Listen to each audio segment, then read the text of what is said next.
Julie, thank you so much for allowing me to be here this morning. I'd like to thank the group as well for your time and your attention. And I'd love this to be as interactive as possible.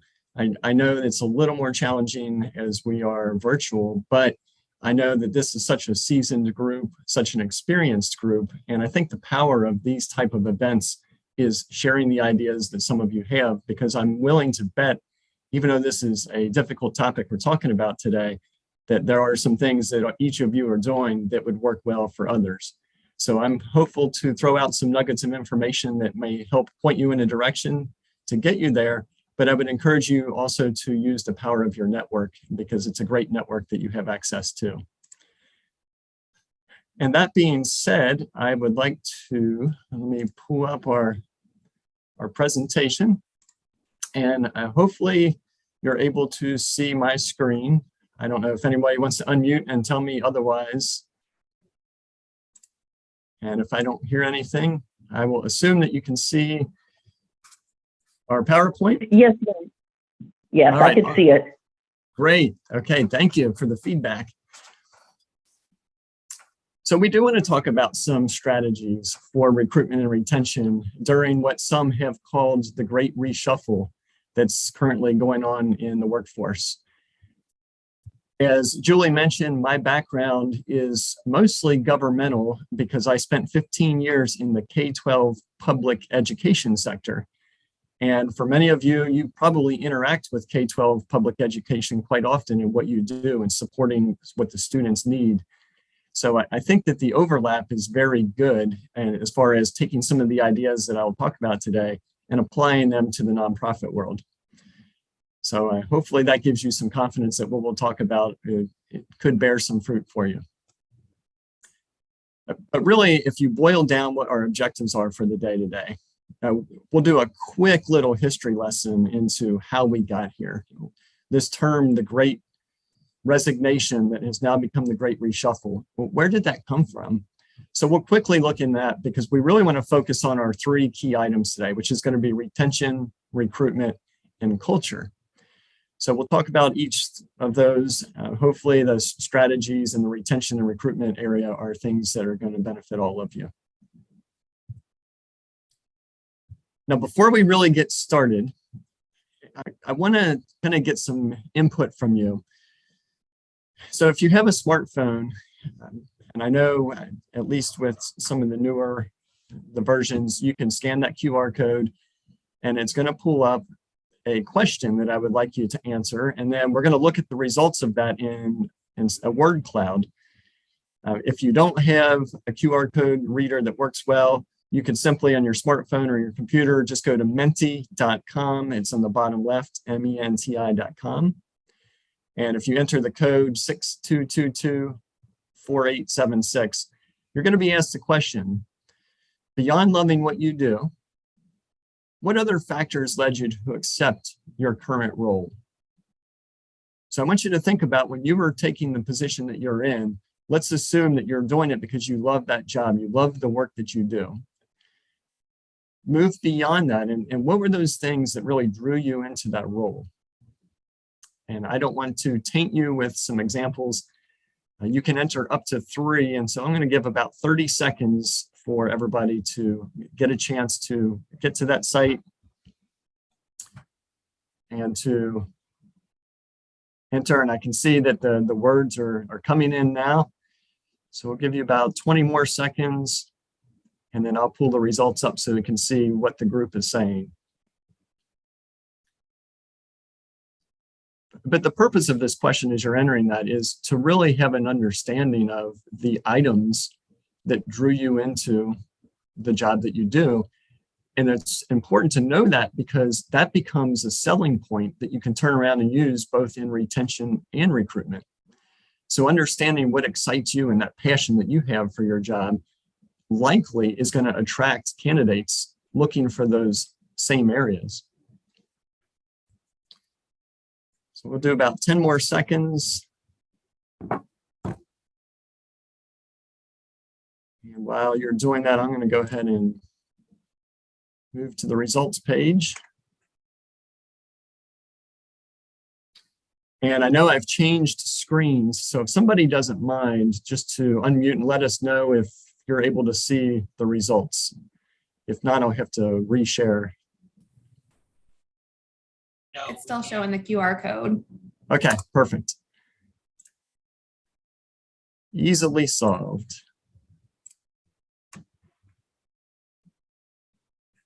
Okay, how about now? Do we see what looks like a word cloud?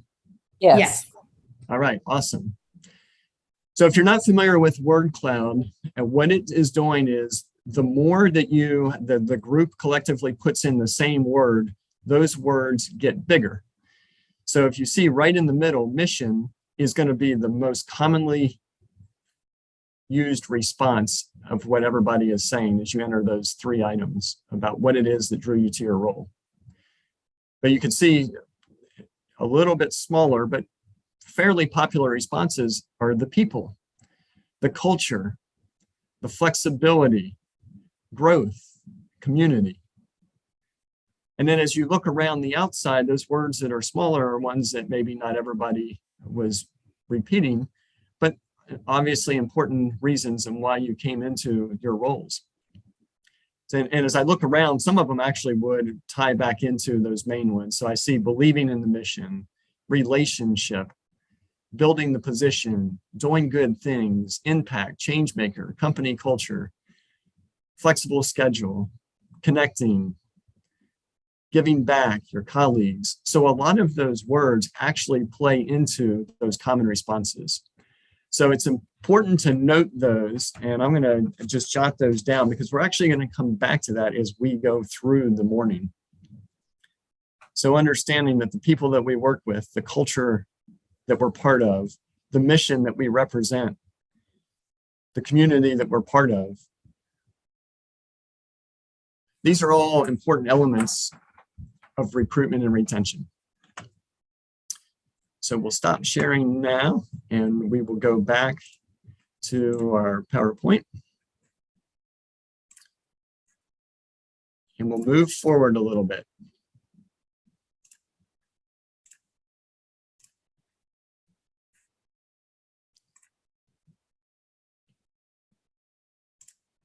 All right.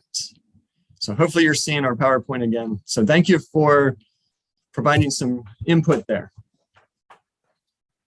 So how did we get here? Why do we need to focus so much on retention and recruitment?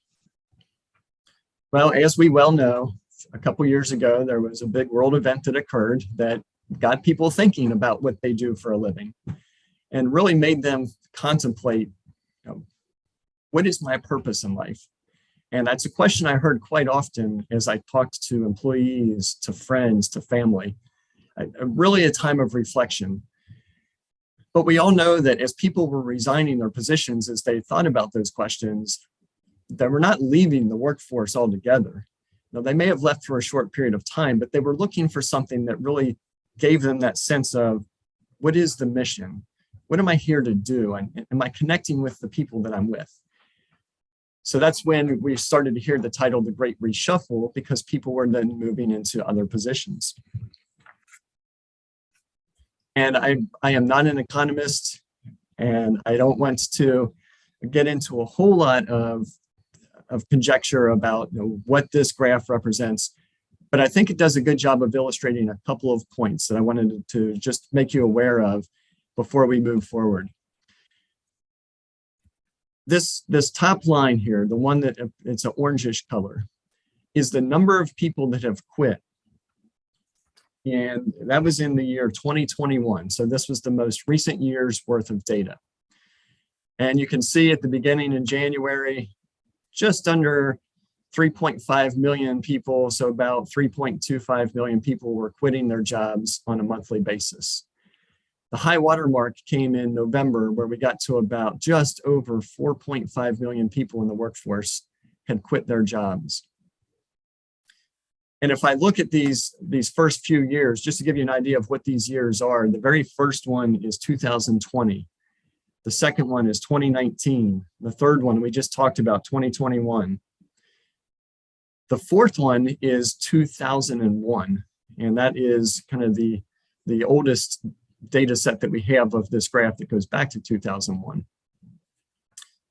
And the reason I wanted to point this out and what this is looking at, having spent a lot of years in public education, what I had realized is that in times of economic prosperity, where the stock market was really strong, that's where in public education, we found it very challenging to maintain our staff and to keep our staff and to attract new staff.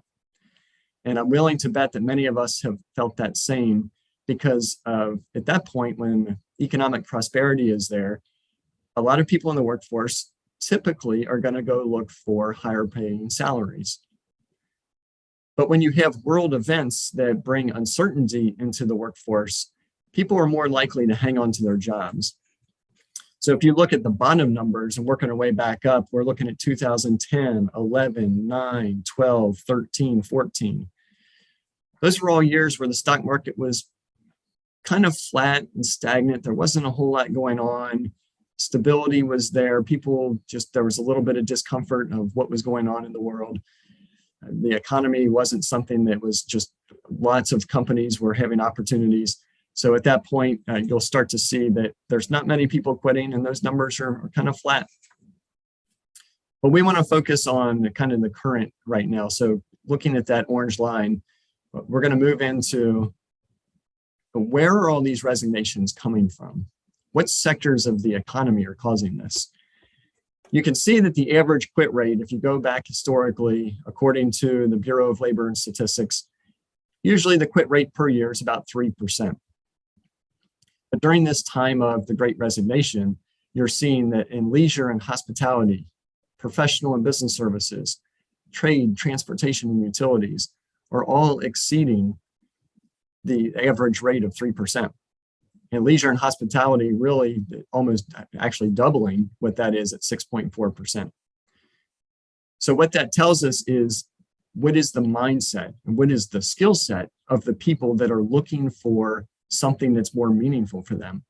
So going back to our word cloud, when everybody was talking about mission, this is where you're starting to see a lot of people questioning, why do they do what they do? So if mission is so important, this is an opportunity to really attract people who are looking for that mission that means something to them. And just a few statistics that I found in a survey that was actually just completed in April. And I think this really helps tell the story of now what we call the Great Reshuffle. At this point in time right now, and this data is only 3 weeks old, more than 60% of people have considered pivoting their careers, switching industries, or returning to school in the past 6 months. What that tells me is we're not out of this great reshuffle yet because people are still contemplating what is their mission. Now I'm going to talk in a few minutes about generational differences, but something to point out, there's really 4 generations in the workforce right now.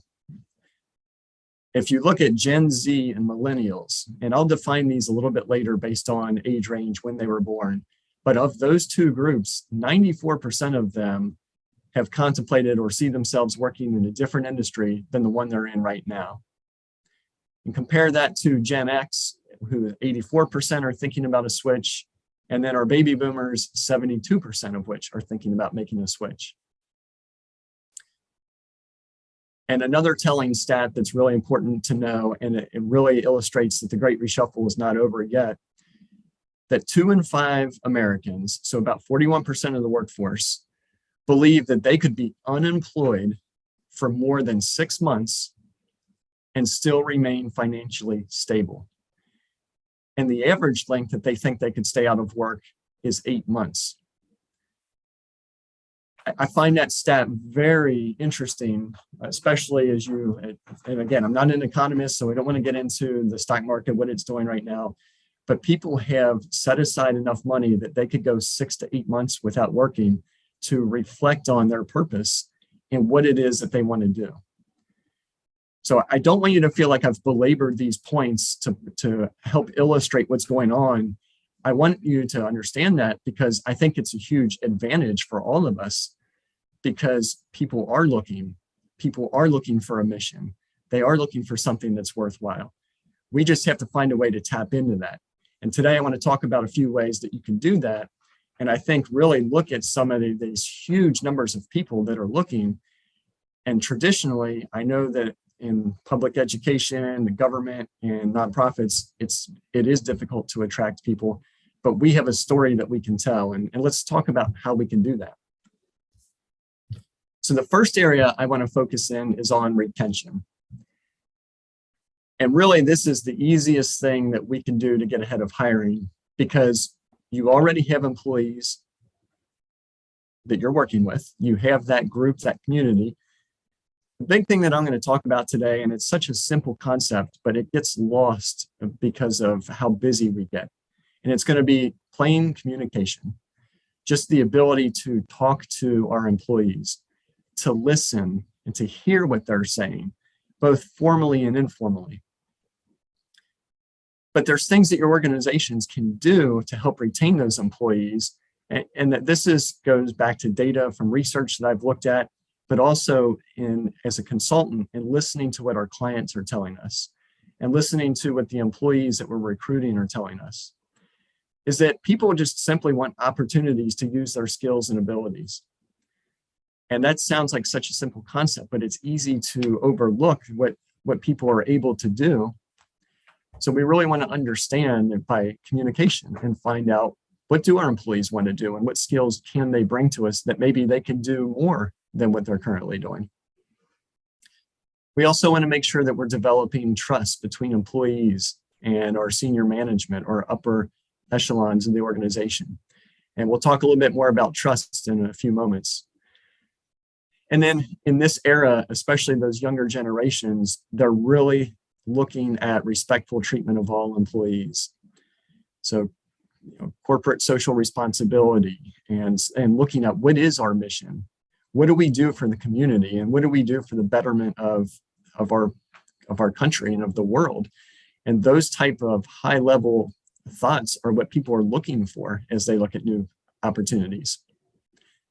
And then finally, understanding what your culture is and then being able to tell that story, both in the recruitment process, but in the retention process. And we'll definitely talk a little bit more about culture towards the end of our presentation. Now, I also know that I've talked here for a few minutes. And again, I said it's a little challenging to do conversational in this environment, but at any time, please, if you want to add a comment, feel free to unmute and share your thoughts, because again, the power of this network is what really is going to help all of us. So I'll throw out some ideas, and I have a few questions built in where I'll stop and pause, but if you want to add something because you're like, oh, that's such a great point, let me add something, do it for the good of the group. So let's do another word cloud, and I'm going to need to, okay, perfect. So we're going to poll the audience again, and this really has a lot to do with our retention. I'd like to know, what is the main reason or main reasons that employees are leaving your organizations? So what is it that they've told you? It could be recent or it could be in the past. What are those reasons that they're leaving your organization? So I'm going to give everybody a little bit of time. Maybe we'll take 30 seconds or so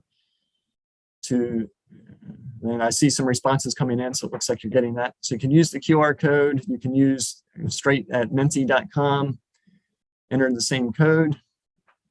You can enter up to 3 options.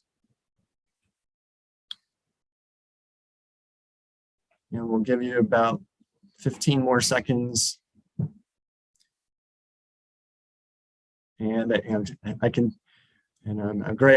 I'm able to tell you that as these are coming in, these are obviously what probably you expected and what I expected. So while you're finishing up adding in, I'm going to stop our screen share so I can get to the results of what you're telling us.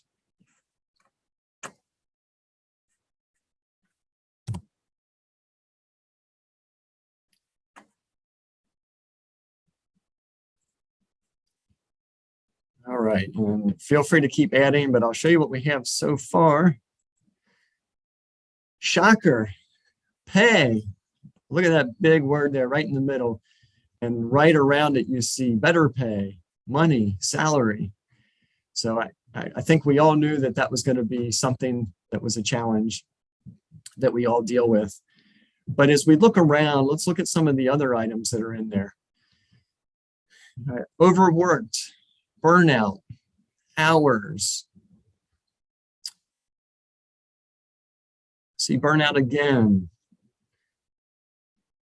So all those kind of go together. And then we look at lack of communication, micromanagement,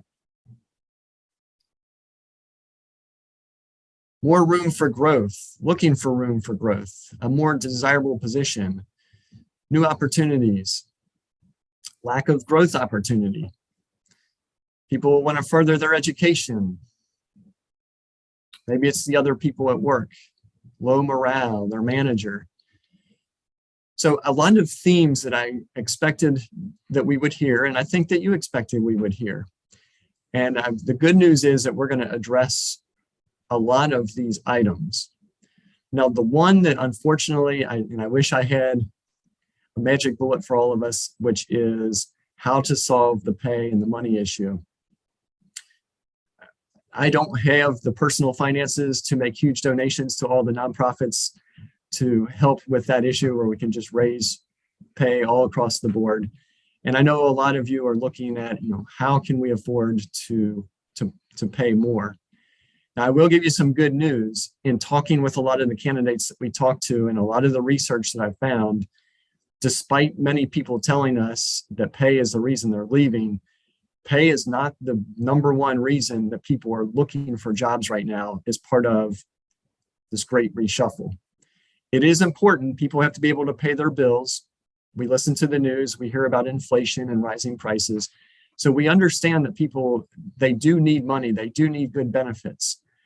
But if we can provide some of these other items, some of these low cost or even no cost items that are on this list, you're going to have a really good opportunity to not only retain your employees, but to recruit employees who will stay with you for a long term. So thank you for sharing, and we will address some of these issues as we move forward. So we'll switch back to PowerPoint.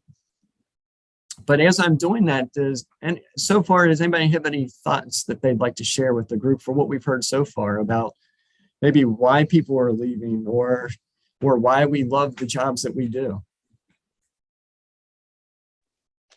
This is Stephanie from Alpha Zeta Delta. I'm a little mobile this morning, so chat is difficult, but just digressing a little bit, I found that 72% figure for boomers thinking about changing jobs to be absolutely fascinating. I would think those folks that number would have been very low because folks are thinking toward retirement. So that was a very shocking number to me. Yeah, thanks, Stephanie, for that point. I think the interesting thing to consider is when you look at boomers, that should be kind of subdivided to people who have not retired yet versus people that have retired and are now coming back to the workforce to do something that just gives them something to do and to fill their time. Because we're seeing a lot of boomers coming back into the workforce in part-time and some full-time roles, but that may have some impact on that statistic where they're thinking about changing because they have the option to, because they've reached that point in their career. Any other thoughts from the group? Thank you, Stephanie, for that. Okay. All right, so we'll move on then and get into what is it that's keeping employees. And I do spend a little bit of time perusing LinkedIn, and the other day I saw an infographic that had this listed about a recent survey that was out about what keeps employees in the jobs that they have. And paid well is one that we all expected. We have to be able to pay the bills and put a little money aside for the future. But if you look at some of these other items, they really address the reasons that we looked at about why people are quitting our organizations. People want to be mentored. They want to be challenged. They want promotion opportunity. They want to be involved. They want to be appreciated, valued, empowered. They want to know that there's a mission that they can be part of.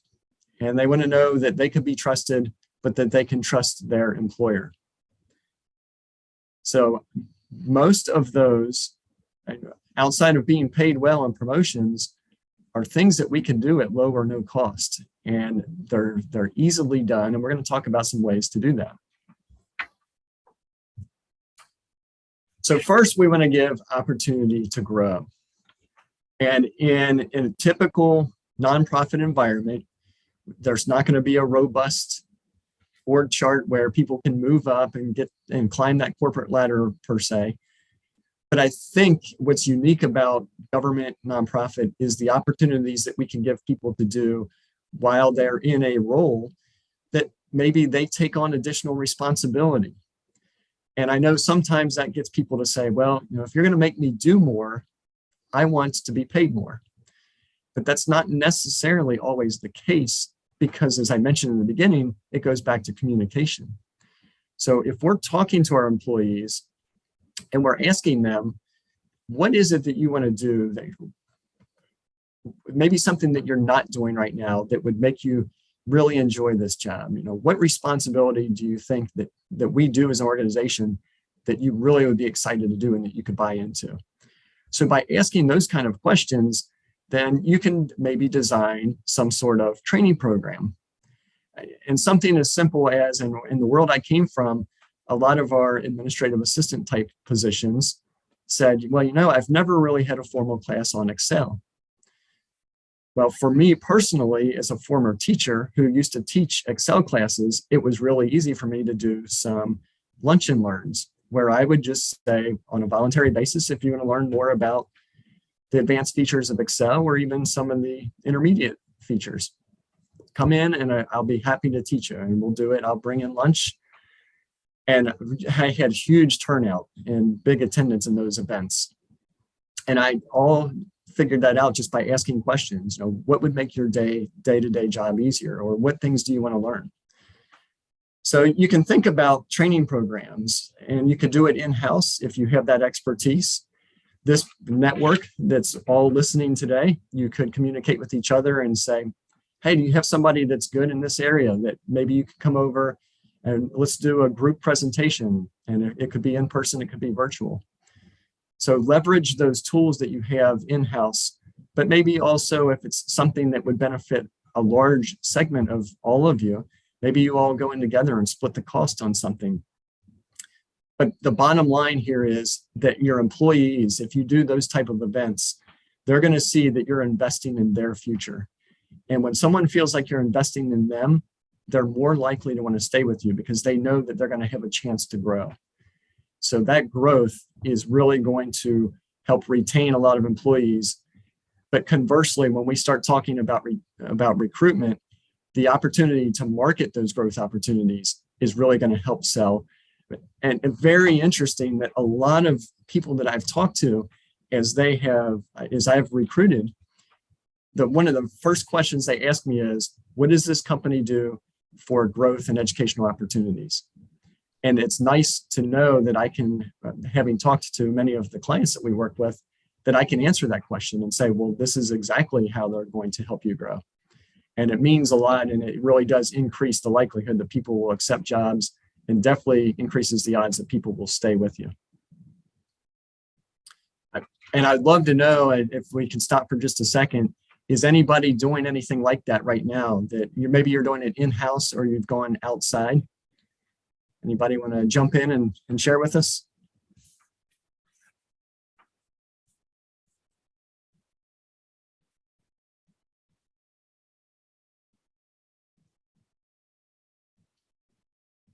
Okay, well, we'll have plenty of opportunity for conversation. So build up those thoughts because I'd love to hear them as we move along. Another low cost and no cost item that you can do is encouraging feedback.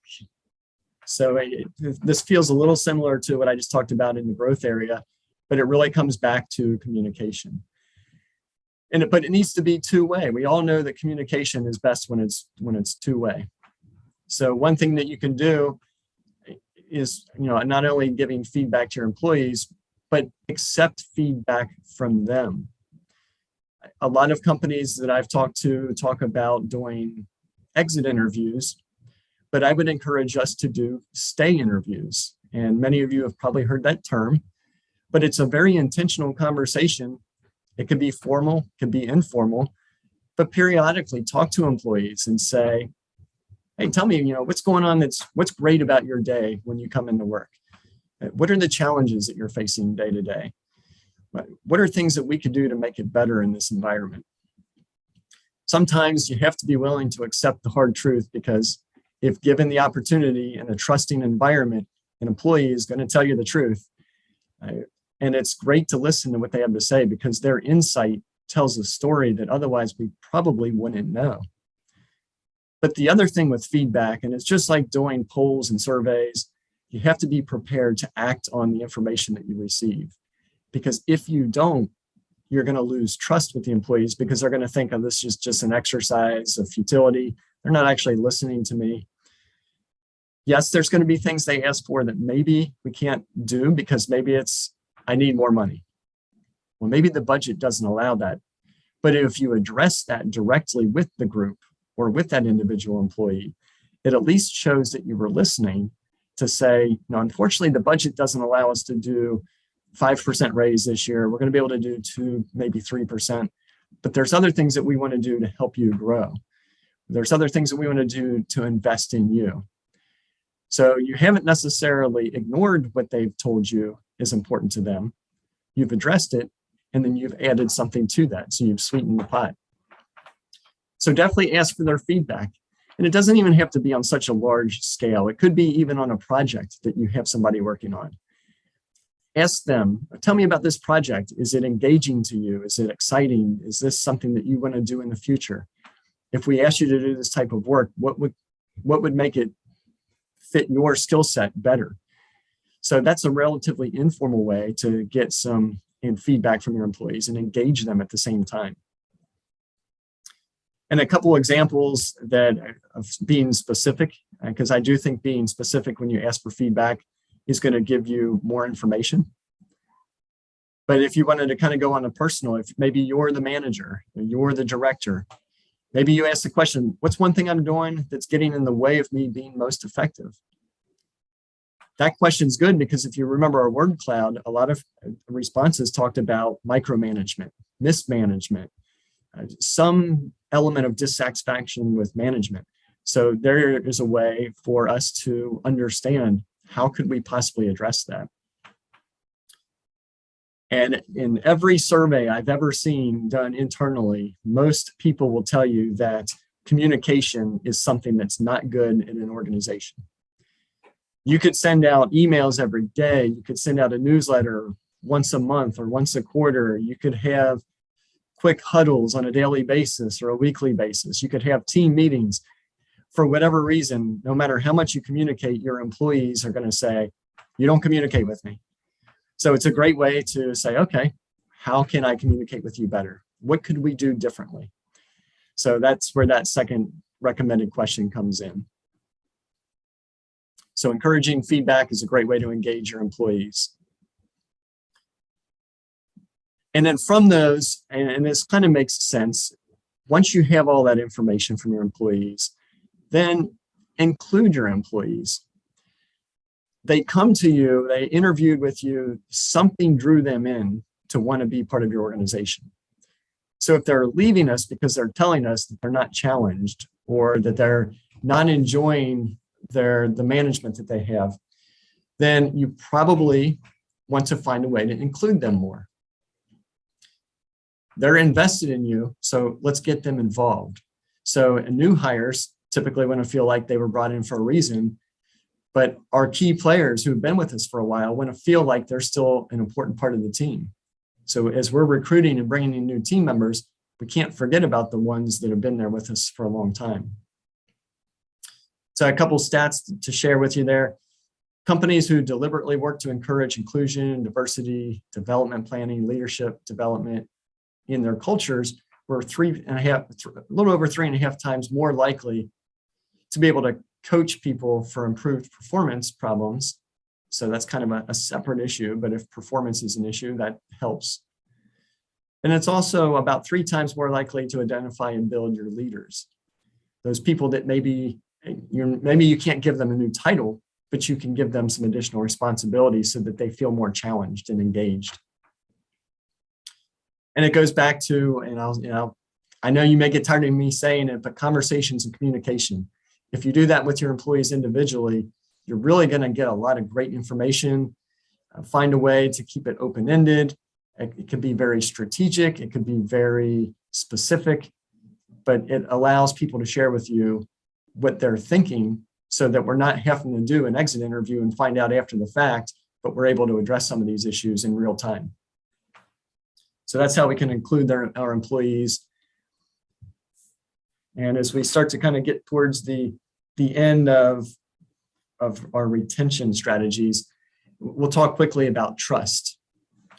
And we say trust is a new currency because currency is a way, obviously, that we pay people, but trust is part of that currency of why people stay. When they feel like they can trust their management, then they're going to be more accepting of the tasks that you assign them. So a couple stats there, 45% of our employees stated that a lack of transparent leadership communication is driving them to seek new employment. Communication, so easily done, but so often missed. And even for all those efforts that I joked about that, we do all these things and they still tell us communication's not good, that's where we drill down and talk to them individually and figure out how can we get 45% of those employees thinking that communication is strong. On the other side of that, 79% of our highly engaged employees do have trust and confidence in their leaders. So it goes back to what I talked about engagement. If you engage your employees, if you're close to 80%, it's less likely that they're going to want to look for a job. So let's engage them and through some of the things that we've already talked about. So we'll give you an action item here that you can consider for when it comes to building trust. So you want to build those personal connections, emphasize honesty and transparency. And that's going to take time. Just to come out and say, I have an open door policy, we're going to do one-on-ones. Initially, your employees may be skeptical of that. They may feel like they're trying to be trapped if that's not part of the culture. But if you slowly work that in, then you're going to find that you're more easily able to motivate your team members. Maybe you're able to share credit. Maybe the leadership takes some of the blame that is going on with an organization. We have to find ways to avoid favoritism, especially if you have a smaller staff. And then if you show that you understand what you do and you're there to coach and mentor and lead, then your employees are going to respond to that. So if you haven't already, make it your goal to get to know your employees a little bit better. And it goes back to those conversations. Keep them open-ended. That way, employees don't feel trapped into, we're just talking about work. Small talk, talking about the family, what they're doing, those things that build that trust and open people up to want to share more, eventually is going to allow you to get some of that information that might help with retention. So in order to maintain that connection at the end there, we just talk about some ideas that if you give your people something to feel, that's where they're going to value the organization. Give them a chance to learn. That's where we talked about career growth and progression. And give them something to hold on to. And that's where that mentor and coaching comes into play so that they feel like they're connected to the organization. And those personal experiences that they have build that connection. And through that formal and informal communication, you're really going to build that trust. And again, these low cost, no cost items are going to pair with the pay and the benefits that we have. And though they may not be as high as people want them to be or we want them to be, that the combination of all of these is matching what the workforce is starving for right now, as we talked about in the beginning.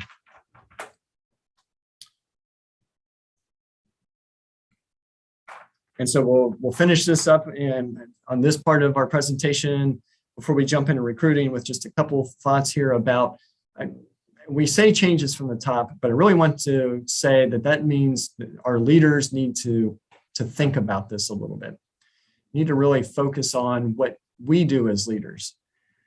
Now, we do spend a lot of time talking about the skills and capabilities that we need from our employees, but we really need to listen to our employees so we know what it is that they're looking for to be professionally challenged and engaged. So if we're just cramming down people's throats that we got to get this done, there's just not enough time, this is what I need you to do, and we don't find the time to engage and talk, we really miss an opportunity. And that's where your employees start to become quiet. And once your employees become quiet, that's when you need to start being a little bit nervous, because once they're quiet, they might be looking for something that's going to allow them to share their voice. So that's where that Great Resignation and the Great Reshuffle comes back into play. That's where our word cloud came into play with some of those words that we saw. So let's engage them by thinking about how we can get them to be part of the process instead of us telling them what it is that we expect of them. So that's where our leadership needs to be empathetic. And if we share that empathy with our employees, that compassion that we show, that's where employees are going to buy in. And for those that maybe are not comfortable with those kind of conversations, think about meaningful conversations as a specific element of what we do. So to engage in a meaningful conversation, you have to ask questions, but you have to be willing to listen. And as we all know, if you think back to other events that you've attended, you've probably learned about the difference between listening and hearing.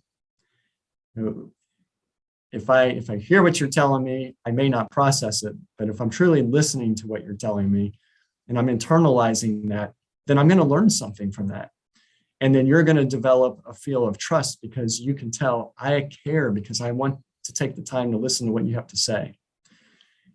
And there's different ways that you can ask these questions. I'm going to give you a few examples here. So there's two I want to talk about. There's background questions. I would call that, I'd characterize it as small talk. It's where you're kind of looking into someone's past.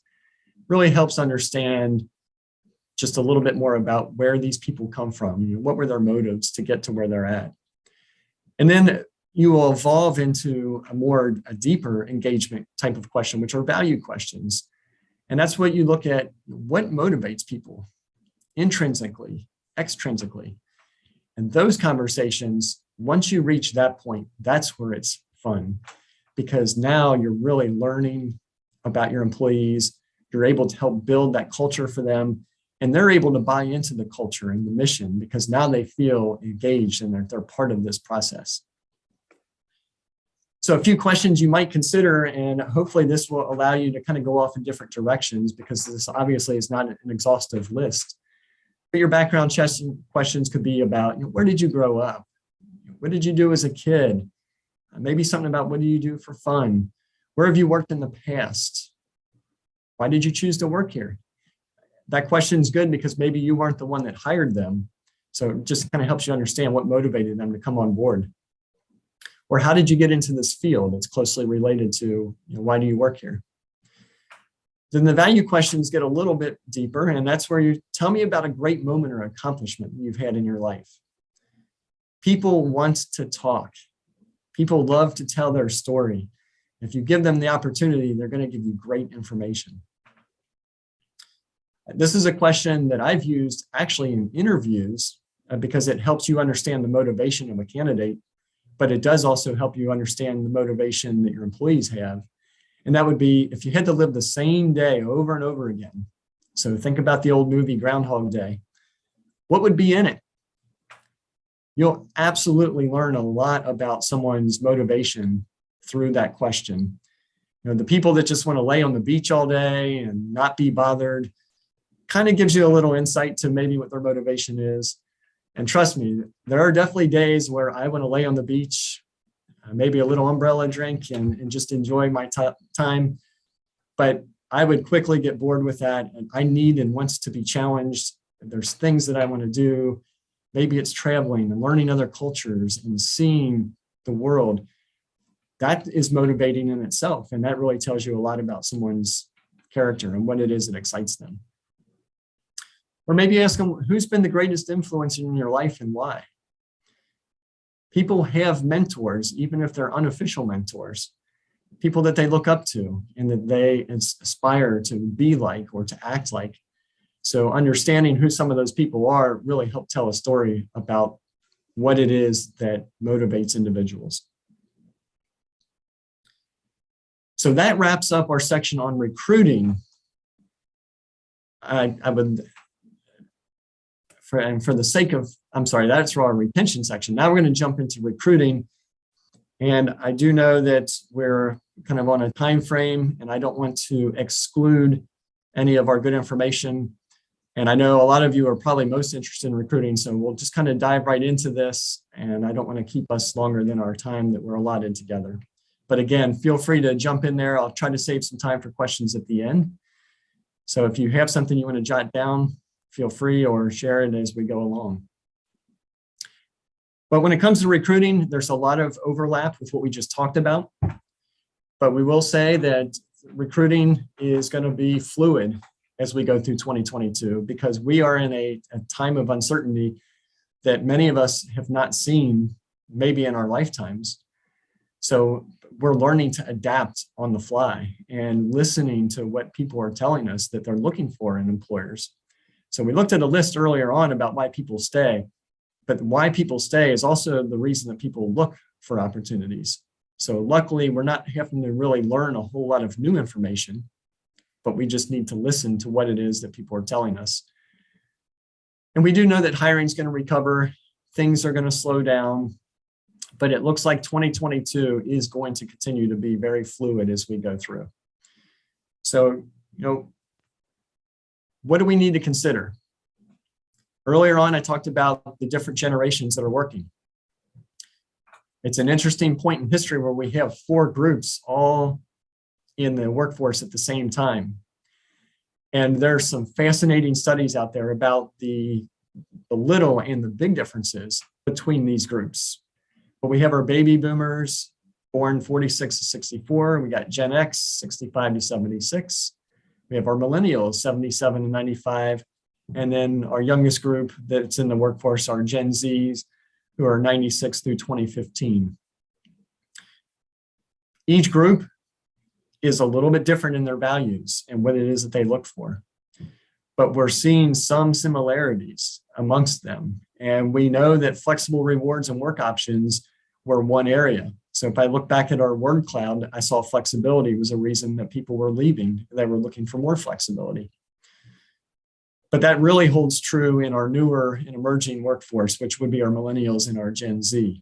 So much so that Gen Z, that 42% of that group has said that flexible work hours or remote work options are the most important benefit that they could be provided.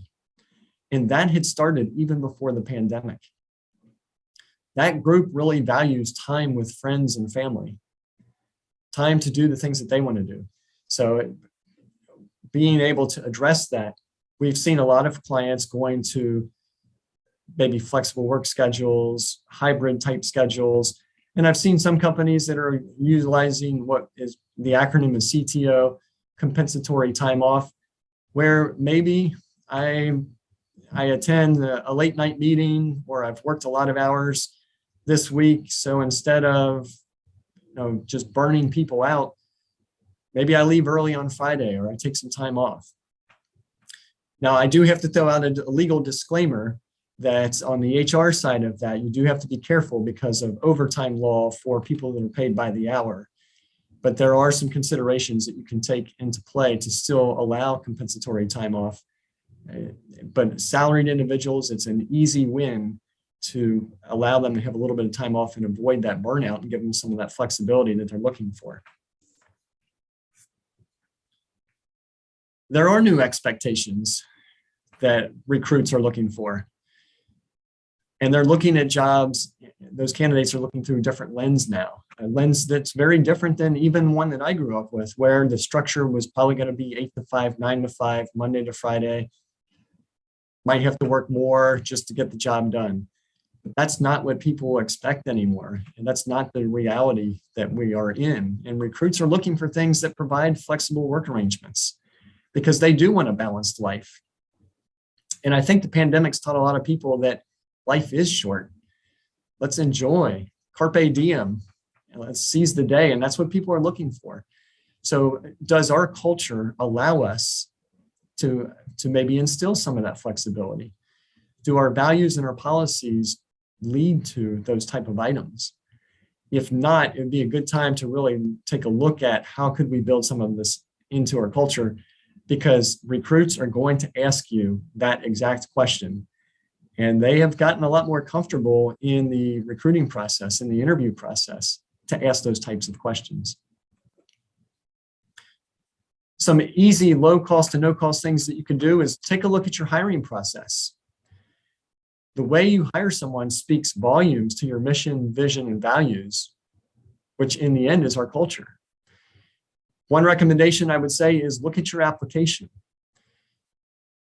Especially with millennials and Gen Z, they are doing most of their applications on their smartphones. Not all applications were designed to be handled well in a smartphone.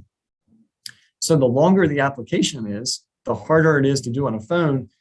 And I don't remember the exact statistic, but I want to say it's roughly 80% of people who start an application, if they can't get it done within 10 minutes, will not finish that application. So the thing you can do is shorten your application. You can get more information after they're hired, but let's use that interview process to glean more of that information that you need. So if you shorten your application and then take a look at what your interview is actually asking, move away from interrogation of what somebody's skill set is and get more into conversation about how their skills would benefit the position that you're looking for. That's got a different feel to it. And it gets people more engaged right away before they even become employees. And it helps them understand, wow, this organization listens and they have conversations. It's a little bit different than maybe that interrogation interview that some of us might have gone through. And then once you get somebody on board, you want to make sure that you're providing mentorship and coaching opportunities. Definitely low cost, no cost in those items. But the more engagement that there is, the more that I can go to a colleague who maybe is not my supervisor. Maybe it's somebody else in the organization, or maybe it's somebody in a different organization in the nonprofit world where I can be coached and mentored on how they were successful as they got into their career. That's much better than just throwing someone to the wolves and saying, okay, here's your tasks. This is what your job description says you're going to do. Now go. That doesn't work anymore. So we need to really get into actively engaging our employees through mentorship and coaching opportunities.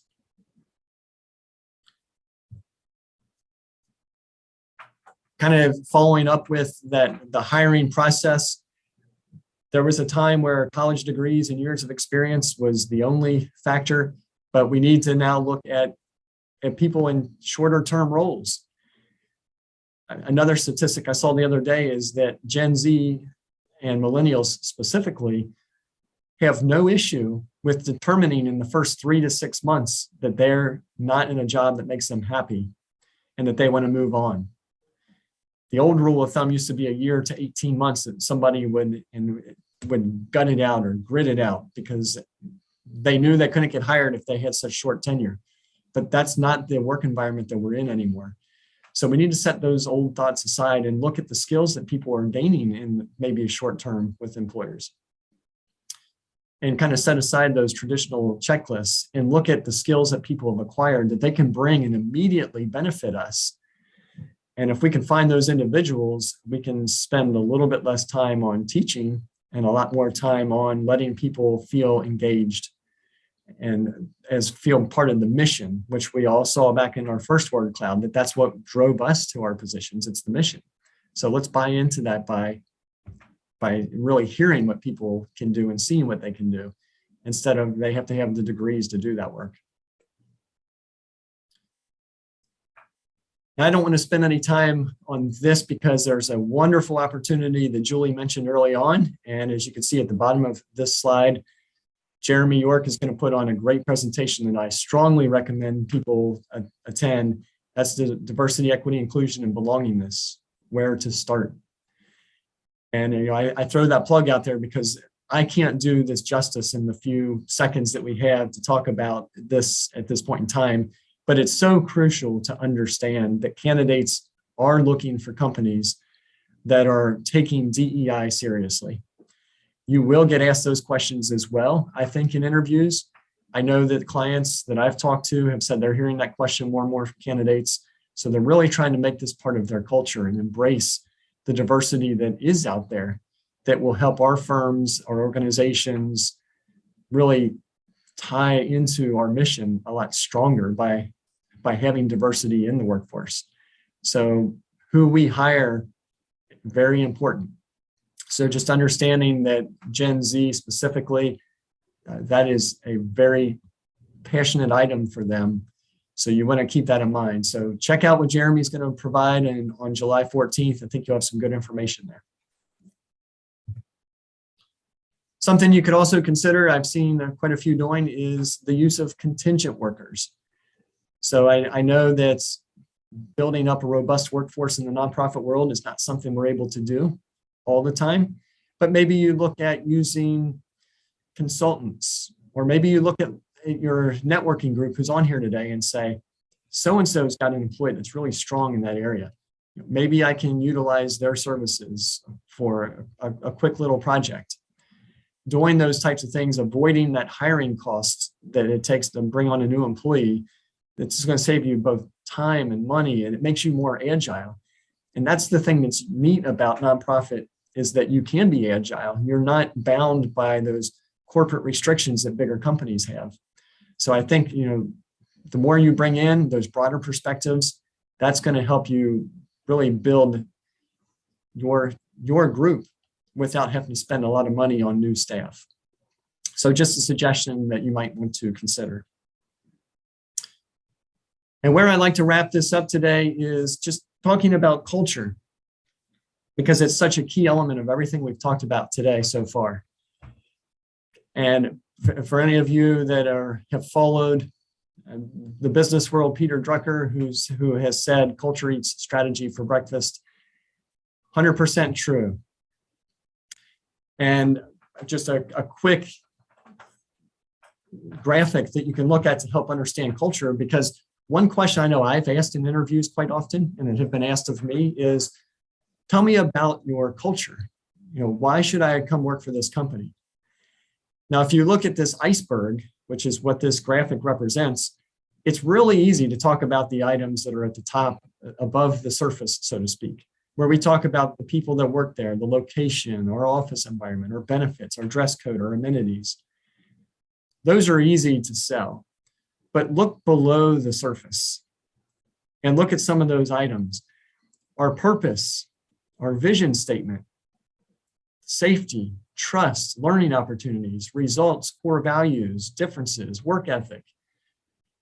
All of those words were on the word cloud that we talked about either the reason that people left the company or the reason that people want to work for a company. So take a really intentional look at what your company offers and be able to tell people what that is.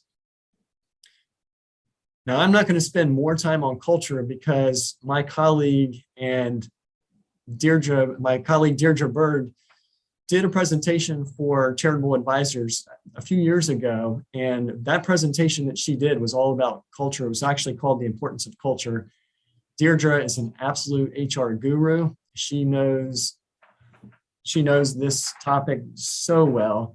I would encourage you to go out to the Charitable Advisors website and check out that presentation that she did if you're looking for a little more information and take a deeper dive on culture and how you might sell that to not only your own employees, but to those prospective employees that you're trying to hire. Great information in there. But hopefully the connection was made about what the culture is and what the importance of that is. And something that you can do, here's a tip that you can take and do right away. Job seekers, they want proof that you're treating your employees well. And they want to know that your culture is legit. You can control the story of your business. But the way you control that is you have to tell your story. So you can add photos and videos out there on your website or on your social media. But think about what think about smartphones. I talked about earlier about millennials and Gen Z who spend so much time utilizing that tool. Take advantage of LinkedIn, TikTok, and YouTube. And some of you might be going, what do you mean TikTok and YouTube? Why in the world would that be part of our recruitment strategy? But one of the first things that employees do now is they're looking for new jobs, especially those younger generations. They might go to LinkedIn, and I know LinkedIn is something that my generation might be more inclined to do, but they love TikTok and YouTube. So why not create a quick little TikTok video that shows a typical day, a day in the life of an employee at our organization? Or to have a YouTube video that shows that same concept, or does a quick little training video on here's what we do on a day-to-day basis. Tell your story, because people are looking for what your story is. If they don't understand your culture, if they don't understand your mission, they're probably not going to understand why they should come work for you, or they should stay with you. So not only do you have to tell that story inside, but you got to tell it to the outside and take advantage of what people are using. And so TikTok and YouTube are great non-traditional methods that the younger generations are utilizing in their searches. So why not tap into that, because we know they're going to go there.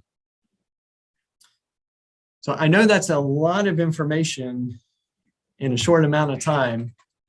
So to summarize what we've talked about, keep in mind that you need to include your employees, you need to listen to your employees, and most importantly, learn from your employees. Because if you do those three things, then you're going to have a much easier time with retaining employees, recruiting new candidates, keeping them for the long term, and really selling your mission and your culture, which we all saw in that word cloud was the #1 reason that you selected the company that you work for. So I hope that you found some of those nuggets of information to be beneficial. Hopefully that if there's things that you wanted to talk about, that we have a few minutes that you can at least share your thoughts on what you're doing so the rest of the group can hear. So I think I'd like to stop talking for a moment and open this up to the group, either through chat or just by unmuting and sharing what your thoughts are so that the group can understand what you're doing that is in these areas that we talked about today.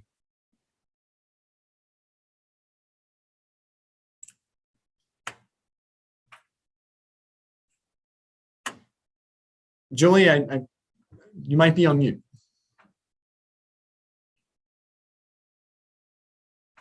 All right. Oh, fabulous. Matt, this has been absolutely wonderful. And that I love how you have broken this down to a granular level. If any of you have any questions, I know we went a little bit over, but Matt is still here. He has some questions, and I could see that a lot of you have hung on. So I want to encourage you, either come off mute, maybe raise your hand, let us know that you have a question, send it into the chat. I will look at the chat.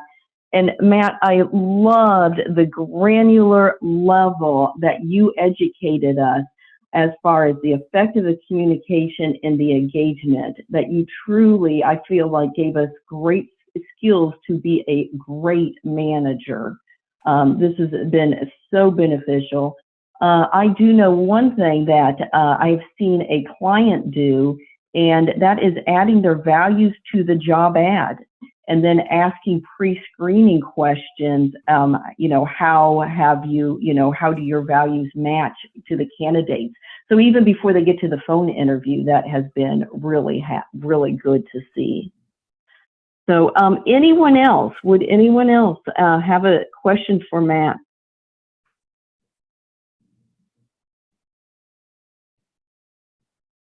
Okay, great.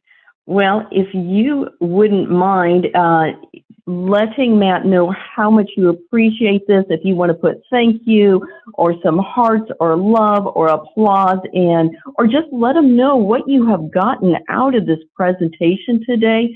I know that he would greatly appreciate this. I could imagine you probably put a lot of effort into putting this, and I've taken 1.5 pages of notes here. That this was just chock full of great information. So I want to say thank you for everyone for attending today. Please return on July 14th for our next nonprofit HR peer group, and have a wonderful day.